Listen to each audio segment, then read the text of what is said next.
نور international micro film centre نئی دہلی نے سالار جنگ میوزیم، جامعہ نظامیہ، مولانا آزاد نیشنل اردو یونیورسٹی اور ادارے ادبیات اردو کے تعاون سے رمضان المبارک میں قرآن پاک کے مختلف نسخوں اور اسلامی آثار کی ایک نمائش کا اہتمام سالار جنگ میوزیم کے میر عباس یار جنگ ہال ویسٹرن بلاک میں اہتمام کیا۔ اس نمائش کا افتتاح وزیر داخلہ محمد محمود علی نے کیا۔ اس موقع پر پروفیسر سید عین الحسن، vice chancellor Maulana Azad national Urdu university اور دیگر نے شرکت کی۔ یقیناً ایک سیکولر اسٹیٹ ہے اور ہم بھی یہی چاہتے ہیں ہم اچھی زندگی گزاریں، سیکولرزم سے گزاریں۔ اور آج کی جو ایگزیبیشن ہے بہت اہم ایگزیبیشن ہے۔ بہت سے جو خطاط حضرات ہیں انہوں نے اپنے خطاطی کے ذریعے بہت سے اچھے، ابھی اناگریشن اس کا کیا جا رہا ہے، اس کے لیے دل کی گہروں سے ان تمام لوگوں کو مبارکباد دیتا ہوں جن کے لکھے ہوئے آج دوہرے یہاں پر ہیں اور قرآنی آیتیں ہیں جس کا آج افتتاح کیا جا رہا ہے۔ اس کے لیے میں ہمارے ایرانی کونسلیٹ جنرل کو بھی دل کی گہروں سے مبارکباد دیتا ہوں۔ آئے ہوئے تمام حضرات کا شکریہ ادا کرتا ہوں۔ مجھے چونکہ اس آنے والے ایک اور پروگرام میں جانے کی وجہ سے میں آپ تمام سے ایک بار معذرت چاہتا ہوں۔ انشاءاللہ پھر کبھی تفصیل سے انشاءاللہ تعالیٰ جب بھی موقع رہے گا ہم بات کریں گے۔ اور یہ جو خطاطیت کا ایگزیبیشن یہاں لگایا گیا ہے اس کے لیے میں میری نیک خواہشات کا میں اظہار کرتا ہوں اور کاتبین کو دل کی گہروں سے مبارکباد دیتا ہوں۔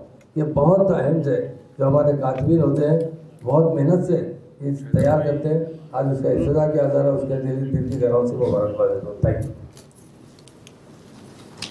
کیا نشین پر تشریف فرما معزز مہمانان اور یہاں پر موجود معزز حاضرین جلسہ،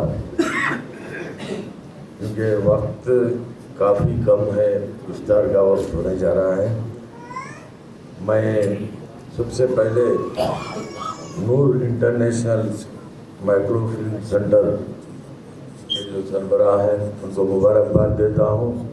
انہوں نے حیدرآباد کے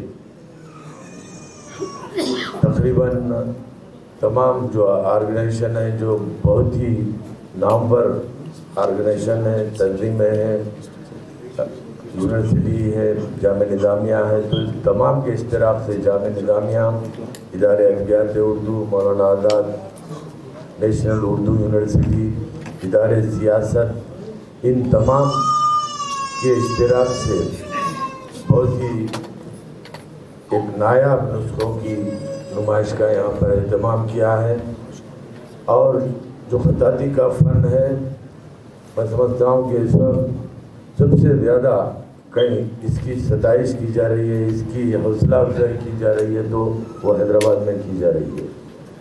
ہمارے یہاں پر بہت سے خطاطی کے سینٹرز موجود ہیں، خاص طور پر ادارے سیاست کی جانب سے کئی مرتبہ خطاطی کی نمائش کا اہتمام کیا گیا، یہاں پر سالار جنگ میوزیم میں بھی کیا گیا اور ادارے سیاست میں بھی کیا گیا۔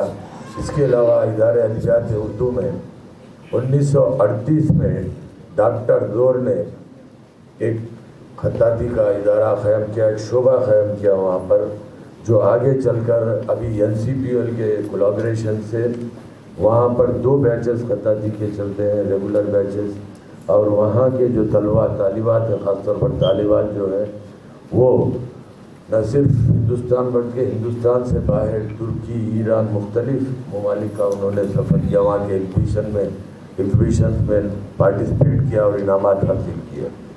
یہ جو ادارے ادبیات اردو کا جو سینٹر ہے وہ NCPL کے تمام جو ہندوستان کے جتنے بھی مراکز ہیں اس میں سب سے اچھا مرکز مانا جاتا ہے۔ ہمارے وہاں ادارے ادبیات اردو میں جو استاد خطاط ہیں وہ عبدالغفار صاحب ہیں، وہ دن رات ان بچوں اور بچیوں کے پیچھے، طالبات اور طلباء کے پیچھے محنت کرتے ہیں، اور 1974 سے اس کو NCPL کے اشتراک سے وہ سینٹر چلایا جا رہا ہے۔